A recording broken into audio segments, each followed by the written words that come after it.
Bhagavad Gita, by which Arjuna was illumined by Lord Krishna himself, and which was composed of 18 chapters within the Mahabharata by the ancient sage Vyasa. O Divine Mother, destroyer of rebirth, who showers the nectar of oneness upon us, O Bhagavad Gita, my affectionate mother, on thee I meditate. All the Upanishads are the cows. The milker is the cowherd boy, Krishna. Arjuna is the calf. People of purified intellect are the drinkers. And the milk is the supreme nectar of the Gita.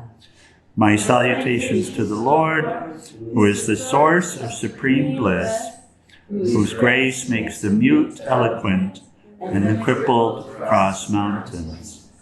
Hariom Tat Sat. Okay, so we continue with the Lord describing, it's big, with the Lord describing his nature, her nature, neither, both, all. Where did? That's interesting. Did I leave it? Our bookmark has disappeared. I wonder where I put it. Okay.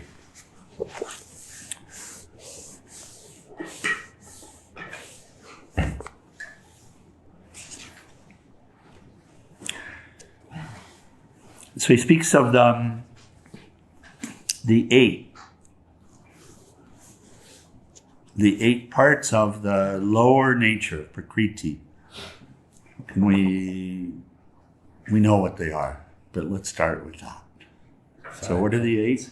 The eight parts elements, the mind, the intellect, and the ego. Very good. Very good. The 5 elements, mind, intellect, ego. Very good.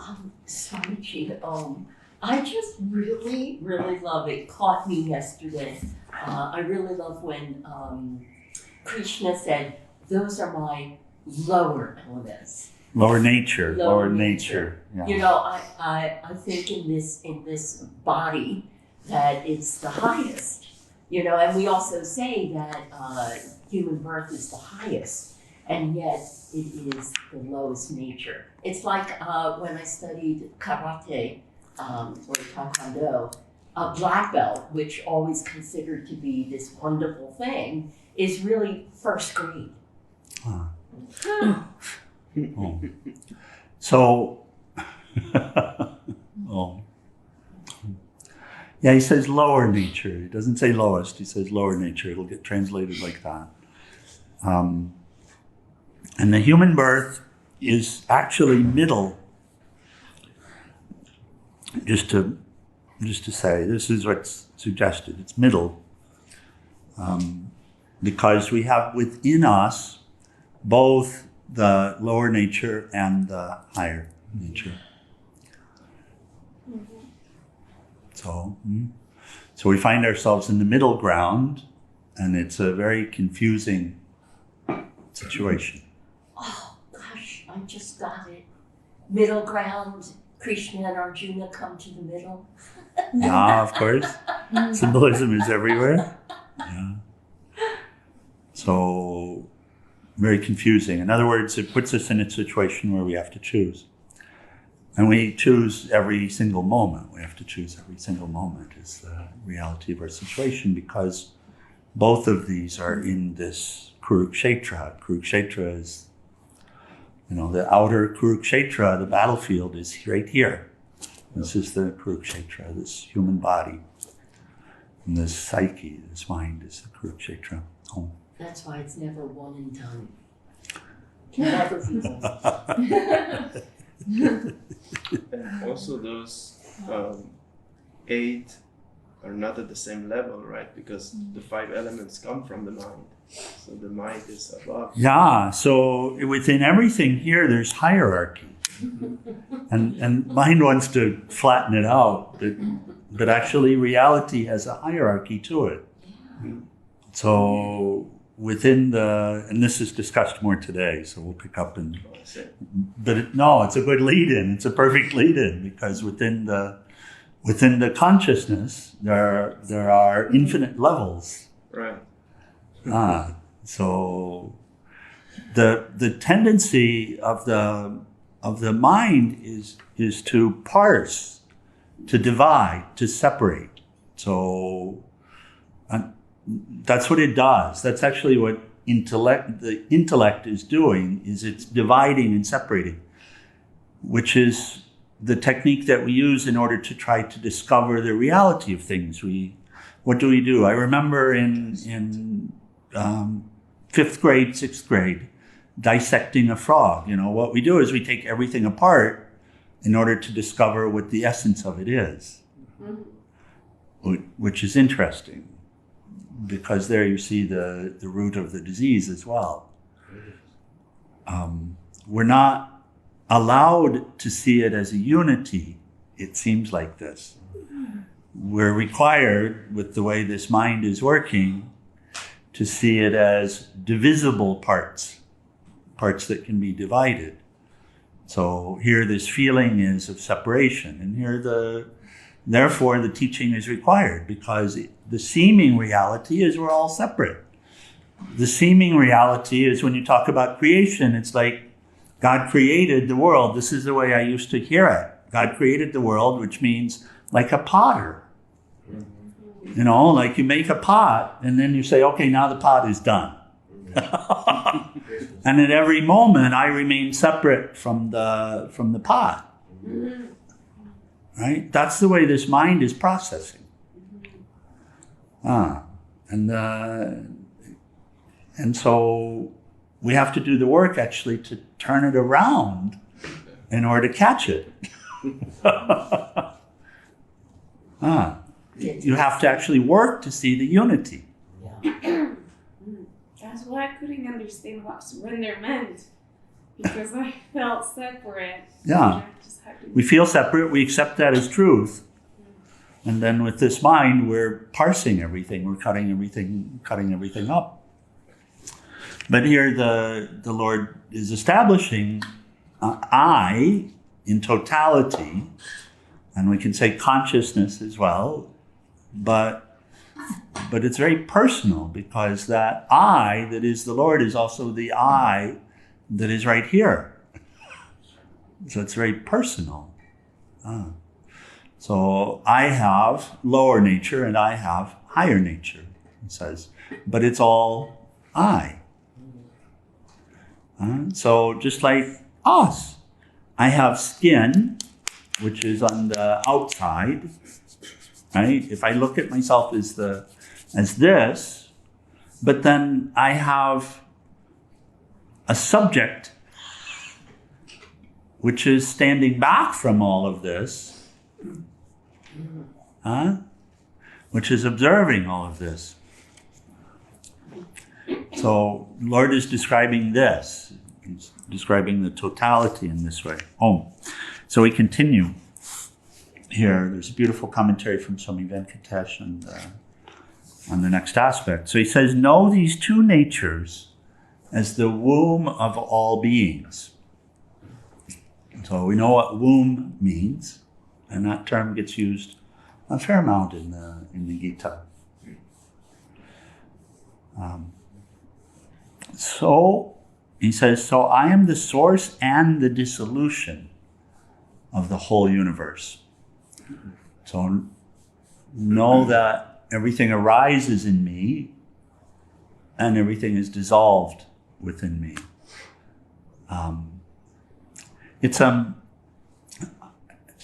We find, coming from a Western mindset, this is it's a very jarring perspective from which Krishna is speaking, because we've lived a life that's so material, where we've imagined the material objects to be living, instead of being forms through which life pulses, vibrates, moves. Even in relating to this body, when you look at this body, you imagine me to be this. And you imagine somehow the voice to come from this, which is, if you really reflect on it, and when this mind becomes more pure, in other words, less beholden to all of these conditioned concepts, then it's laughable. Because when this is sitting in the morgue, no longer will this come from it. And so it's not a property of the body. It's never been. It can't be. Right? Playing the harmonium or whatever. Yeah. So, right. The harmonium's, the music is being played through the harmonium. Meanwhile, the music of life is being played through this body. And everything else. And everything else. Everybody. Everybody. The music of life is being played through the atoms that are right here. So he's speaking of this music of life, as it were. But also, he's not speaking of it as an object. This is actually, and this is a leap. And again, for the Western psyche, we can't just go to faith, okay, absolutely, this is the absolute speaking to me, but this is what's happening also. So, and we at least want to allow for it. I remember first Bible study, there are parts in the Bible where when Jesus speaks, it's exactly the same. I am the way and the light. That's not a person speaking.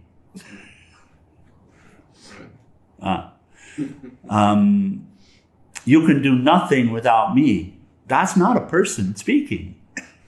That's the universal speaking. It's hard when we try to study the Bible, though, because it'll switch back and forth. Jesus will say, I'm Son of Man, and that's talking about the flesh. That's the lower nature. And then he'll say, I'm Son of God, and that's the highest. But with the Bible, we tend not to get the decoder ring. So somehow, we have to have a teacher that gets it to help us to differentiate and to see when is he speaking as the absolute, when is the absolute speaking through him, and when is he speaking in the relative plane. Here, it's a bit more straightforward, but still, this is it. When he's saying, I am that upon which all of this is strung, then he's speaking as the absolute. He's speaking as that absolute deepest consciousness. So turn it around. It's not actually Krishna speaking. It's the nameless speaking. That will also get confused. And people will say it's only Krishna.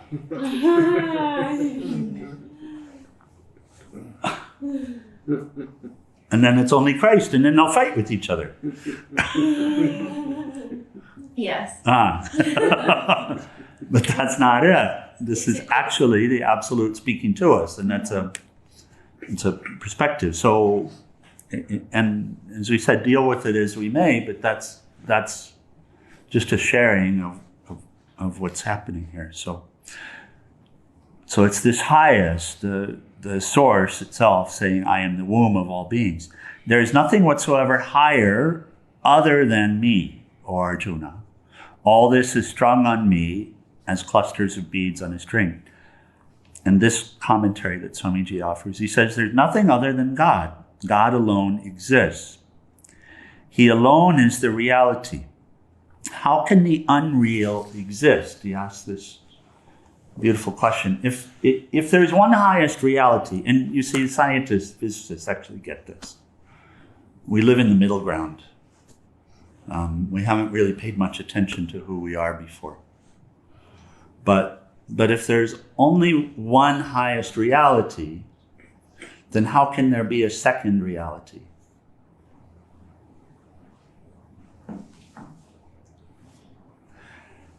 This is what physics is dealing with. They're seeking the theory of everything, which is what is that highest reality? Because they also understand that the ephemeral, the effects that we observe, they're coming from that highest reality. What's before the singularity? What's before the singularity? Because whatever's before the singularity is actually what's here now. So there's we pray for deliverance from the unreal to the real, for example. But the unreal doesn't actually exist. It's a notion, it's an idea. So we're praying for wisdom.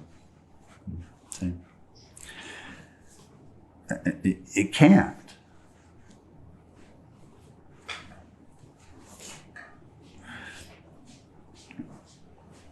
And that's a statement of pure logic, and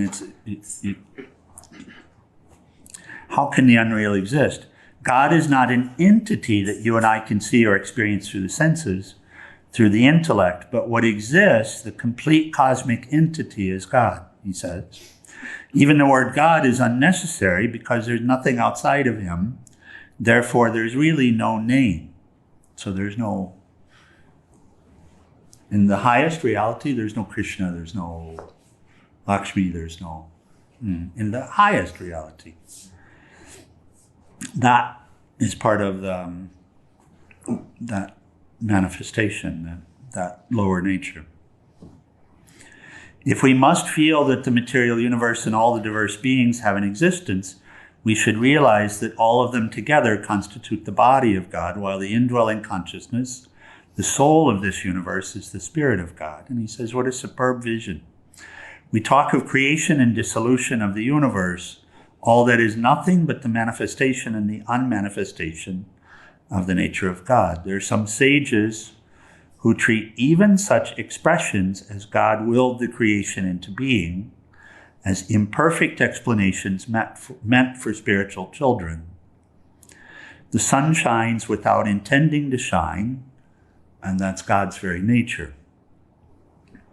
Even so, all the elements and the life potency, the DNA that's in everything, he's equating with the life potency, are God's nature, and the manifestation potential is always present in him. The potential is made manifest, and the unmanifest alternately. That again is his nature. So he's sharing that which is manifest from the womb, which is the absolute, and that unmanifest is the absolute. So that which is manifest and that which is unmanifest is still the one. Just like this, there's an inner and an outer. There's an inner which is actually unmanifest. Mm-hmm. And there's an outer which is manifest. Oh. So at the highest, in ignorance of the unity of God, we assume that he created the world as a man creates a piece of pottery. When we clearly realize that there's nothing other than God, then we see that whatever arises in that consciousness.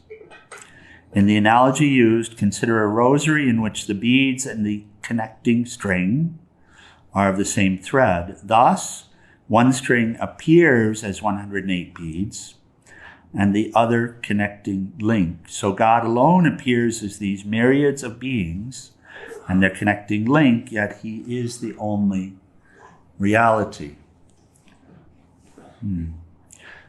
He says yoga is both philosophy and religion, not in their sectarian connotation, but in their true sense. It is love of the highest wisdom, and it is a practical way to realize that oneself is God. Life is short. He quotes, life is short, time is fleeting, repeatedly warned our master, Swami Chittananda. He said, it is difficult to get a human birth, therefore try your best to realize the self in this birth. We know that we shall become perfect sooner or later, but having attained this human birth, why not realize the self in this very birth? What happens when one leaves this world? Where does he go? And what kind of birth does he take? What can I do to avoid a rebirth in this world of pain and death? What is the extent of this universe and the length of this life? All these and many other questions are discussed and answered by the Lord in this holy scripture, the Bhagavad Gita. In the 6th chapter, we noticed how very practical his approach to meditation was, how he gives us more practical instructions which enable us, on the one hand, to remember him constantly, and on the other, to withdraw the soul from the body. I hesitate for a moment just so that sinks in. Could you read it again, please? Yeah. Now he gives us more practical instructions which enable us, on the one hand, to remember him constantly, and on the other, to withdraw the soul from the body. You see, that time that we call death is a big deal. It's not a big deal because you die.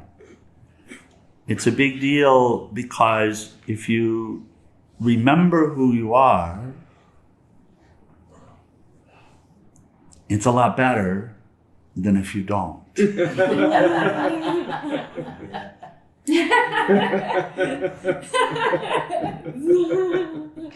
Oh.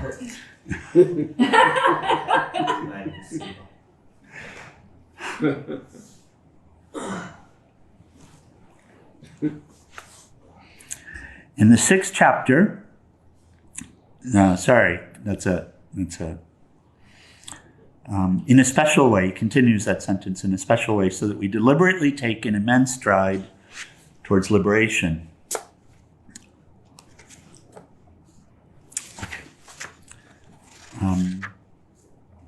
He continues, Lord Krishna continues, of course. This chapter is quite something. He says, and this is Upanishad, we'll remember this from Cana. I am the sapidity in water. What's the sapidity? So the fluidity. He says, I am the fluidity in water. I am the light in the moon and the sun. I am the syllable Om in all the Veda. Sound in space and virility in men. I am the sweet fragrance in earth and the brilliance in the fire, the life in all beings, and I am the austerity in the ascetics. Know me, O Arjuna, as the eternal seed of all beings. I am the intelligence of the intelligent, the splendor of the splendid am I. Of the strong, I am the strength devoid of desire and attachment, and in all beings, I am desire unopposed to Dharma, O Arjuna. There are two concepts we can deal with for a moment. In all beings, I am the desire unopposed to Dharma. So Dharma is not easily translated concept, but we can say it like be good, do good, right behavior, the motivation to do what is beneficial, what is pure, what is selfless, what is good, what is right. Not right for one group, but that which is actually beneficial for all. Our own conscience motivates us towards Dharma. Is it true? So, dear, you've had this experience. So somebody does something that you don't like, and so you get angry with them. Has that ever happened? Okay. And you get yourself all rung up about, what a terrible thing they did and what an idiot they are and how they've done it so many times before. And then finally you tell yourself, that's it. I'm done with them. Has that ever happened? I'm never going to talk with them again. Yes? And then do you notice how very inconveniently, after a while, something inside will say, let it go? That's your conscience. So now, Dharma, being good, doing good. Being good, doing good, if there's this concept, it's not time limited, it's not space limited, and it's not limited in circumstance. That is, what does Peace Pilgram say?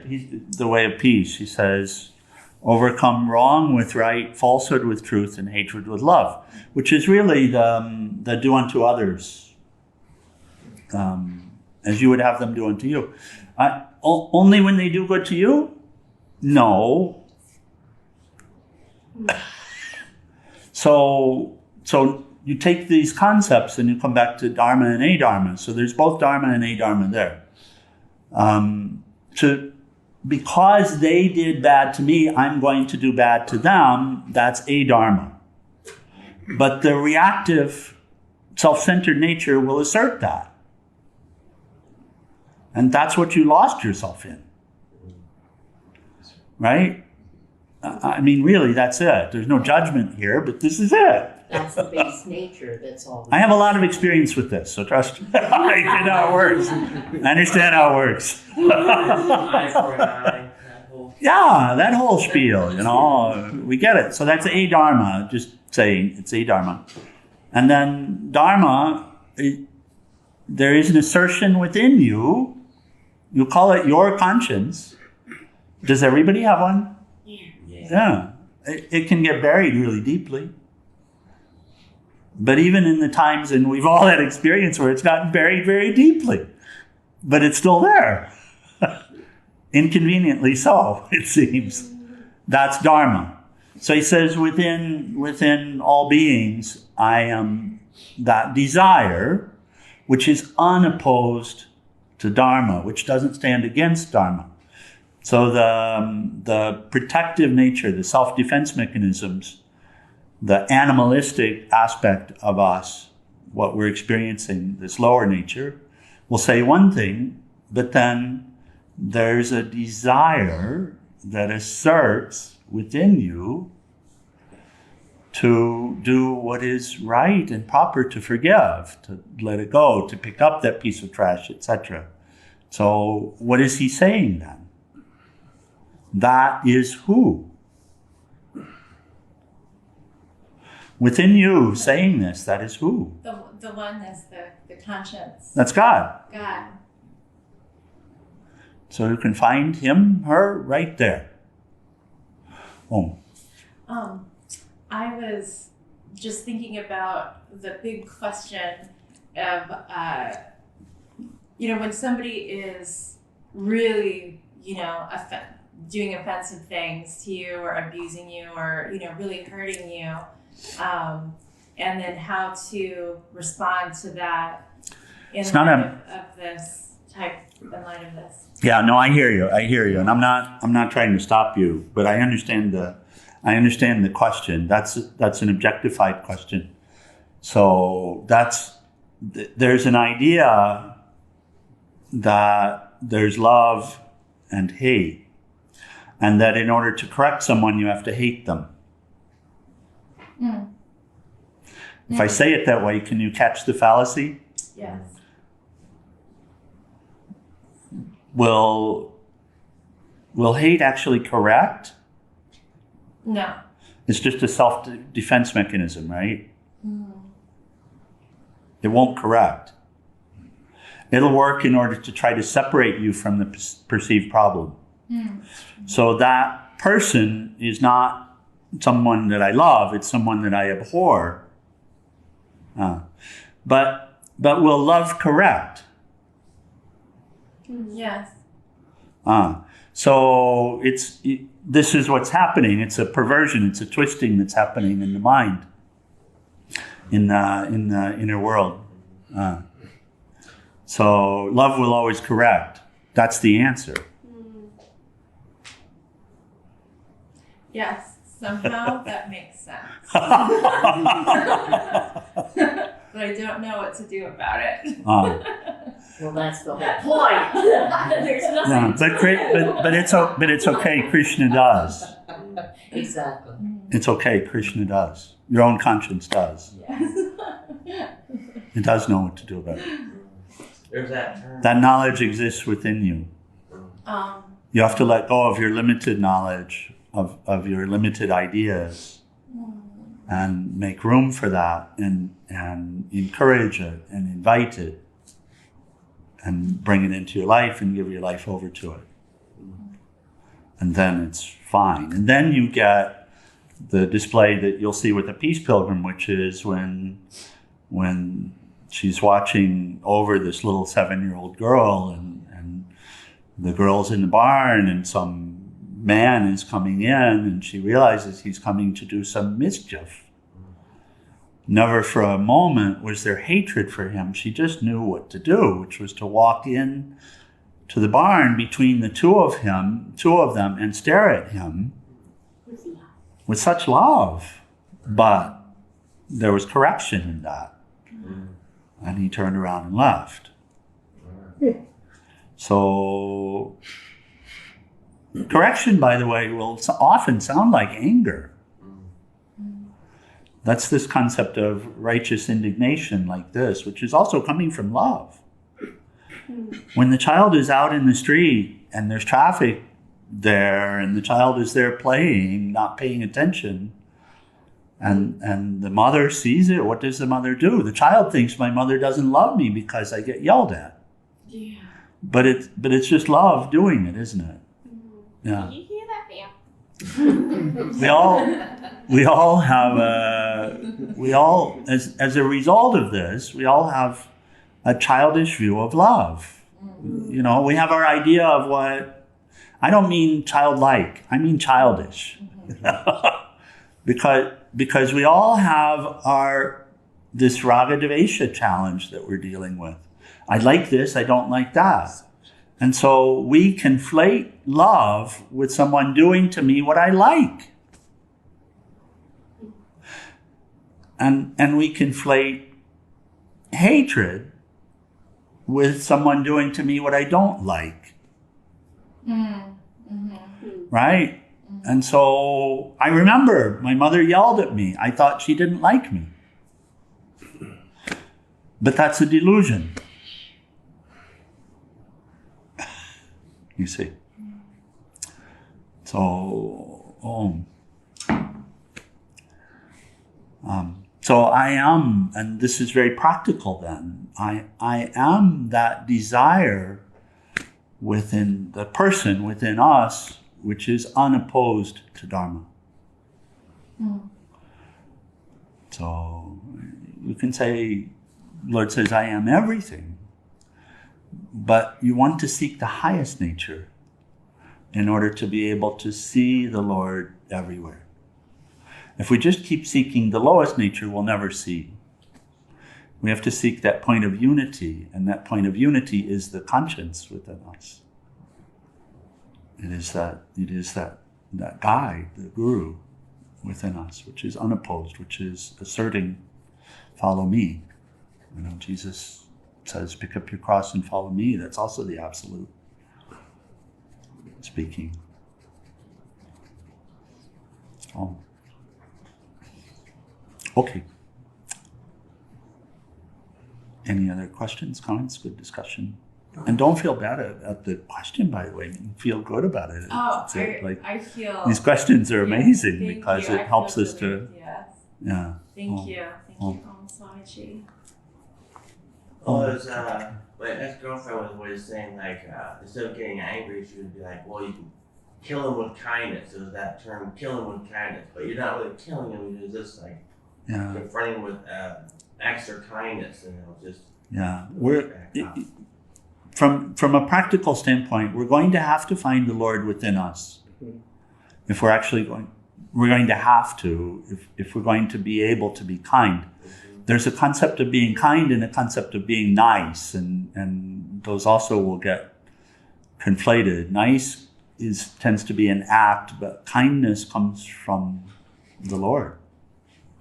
The kindness if it's a correction, can be more painful than hate if it's something you don't want to hear and you know it's real. Correct. Yeah. And it goes both ways. You know, we also recognize that Peace Pilgrim spoke of this movement into the Lord this way. She gave this example. She said, when we're ruled by the self-centered nature, we are self-righteous. That is, we believe ourselves to be right, and we act upon that. But she said, when you turn your life over to the God-centered nature,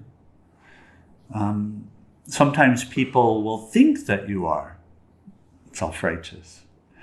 And that's because we end up correcting a lot.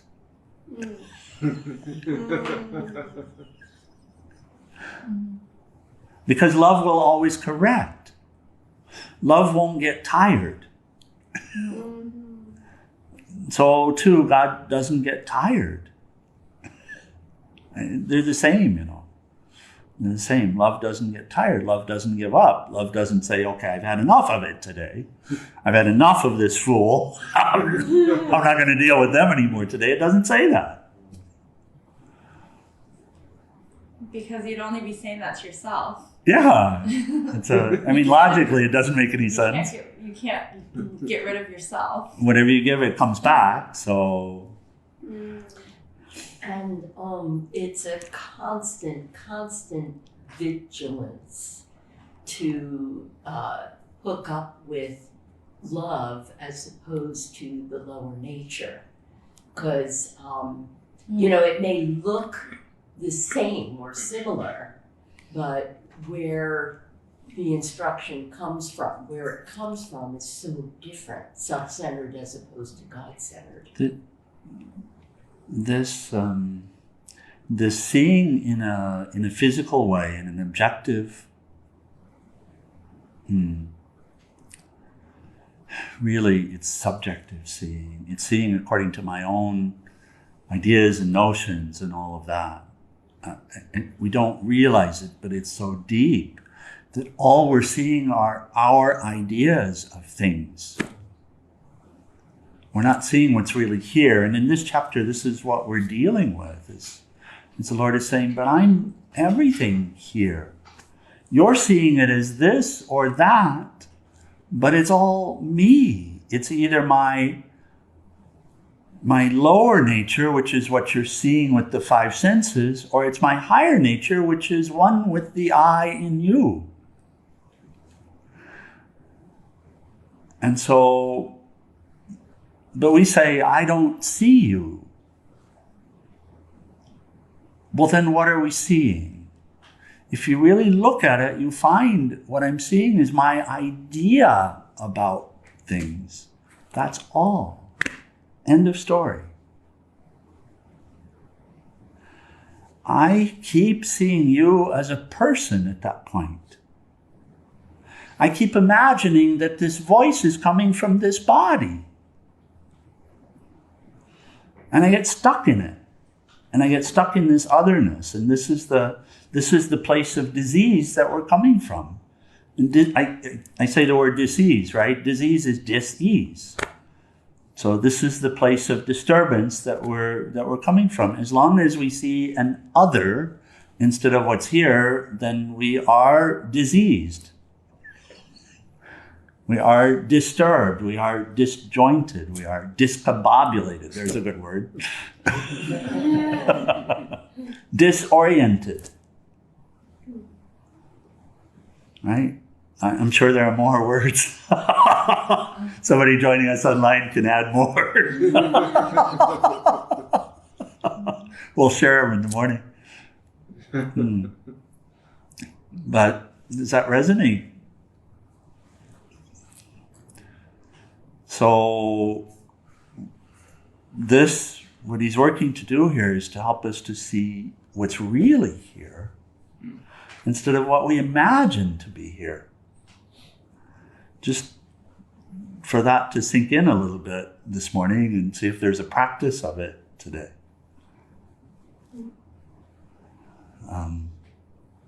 We have that beautiful saying, that beautiful quote from Paramahansa Yogananda on the wall. It's covered up this morning, but it's here. So the way to God is through continuous practice of His presence in every moment, along with deep meditation. So what he's sharing is, I'm everything here, whatever you see. It's either my lower nature or the one seeing, my higher nature. And so practical.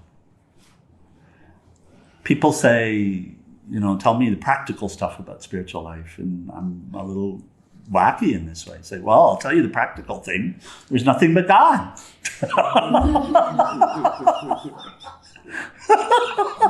This is as practical as it gets. Because it'll rock your world. To realize that there's one reality here, and that one reality is appearing as this and appearing as that. This is the theory of everything. Oh yeah, that was a shock. It is the theory of everything. When you tell me, This is the answer to what the scientists are looking for. when you tell me to And it's been here all along. when you tell me to learn to see God in everyone, Yes. and in even the people that were mean to me or doing stuff. That, Yeah, especially them. Oh my goodness! I was like, wait a minute. It really shocked me. But, one of the biggest movements in science is movement into consciousness studies. And I met several software engineers and such that are Swamis and physicists that have become teachers of consciousness, like that, spiritual teachers. Because you'll naturally go there at some point. If you actually... You see, as long as we don't care about who we are, what's here, any of that, and we can live blindly, then we won't get there. But as soon as you really care, as soon as it becomes important, then invariably you're going to have to go. And that happens within the scientists as well, commonly. There's only one reality, and I'm looking for that one reality. Where could it be?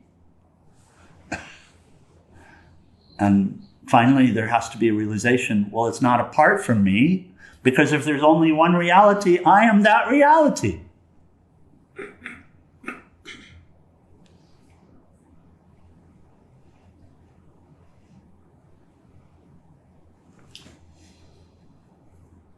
It's like the opening to the Course in Miracles says, nothing unreal exists. Nothing real. Nothing real can be threatened. Thank you.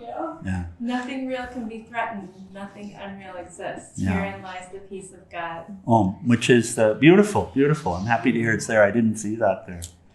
I hadn't studied ACM, but I'm familiar with it. I've read from it. And we have many in the family and our friends and family that are students. That's also in the second chapter of Geeta. There has never been any existence of the unreal, and there has never been non-existence of the real. So, like this. Same, right? Oh, okay, we should close.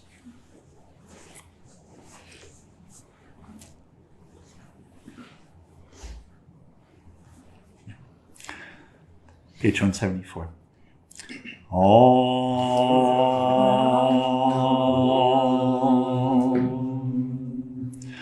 Om Trayambakam Yajame Sugandhim Pushtivardhanam Orvai Rukameva Bandhanan Mritor Mukshiyamam Mritata Om Trayambakam Yajame Sugandhim Pushtivardhanam Orvai Rukameva Bandinan, Ritor Mukshyam Amritat, Om Triambakam Yajamahe, Sugandhim Pushtivardhanam, Orvai Rukameva Bandinan, Ritor Mukshyam Amritat, Om Sarvesham Swastir Bhavatu, Sarvesham Shantir Bhavatu, Sarvesham Purnam Bhavatu, Sarvesham Mangalam Bhavatu, Sarve Bhavantu Sukhinaha, Sarve Shantu Niramaya, Sarve Bhadrani Pashanto, Makashit Dukhabhat Bhave, Asatoma Satkamaya, Tamasoma Jyotirgamaya, Mrityur Mritam Gamaya. Om Purnamida Purnamidam Purnat Purnamudashate Purnasya Purnamadaya Purnameva Vasishate. Om Shanti Shanti Shanti. O adorable Lord of mercy and love, salutations and prostrations unto thee. Thou art omnipresent, omnipotent, and omniscient. Thou art Satchidananda. Thou art existence, knowledge, and bliss absolute. Thou art the indweller in all beings. Grant us an understanding heart, equal vision, balanced mind, faith, devotion, and wisdom. Grant us inner spiritual strength to resist temptation and to control the mind. Free us from egoism, lust, anger, greed, hatred, and jealousy. Fill our hearts with divine virtues. Let us behold thee in all these names and forms. Let us serve thee in all these names and forms. Let us ever remember thee. Let us ever sing thy glories. Let thy name be ever on our lips. Let us abide in thee forever and ever. And Lord Sakura Shivananda Maharaj Ki, and for all the saints and sages of all the traditions.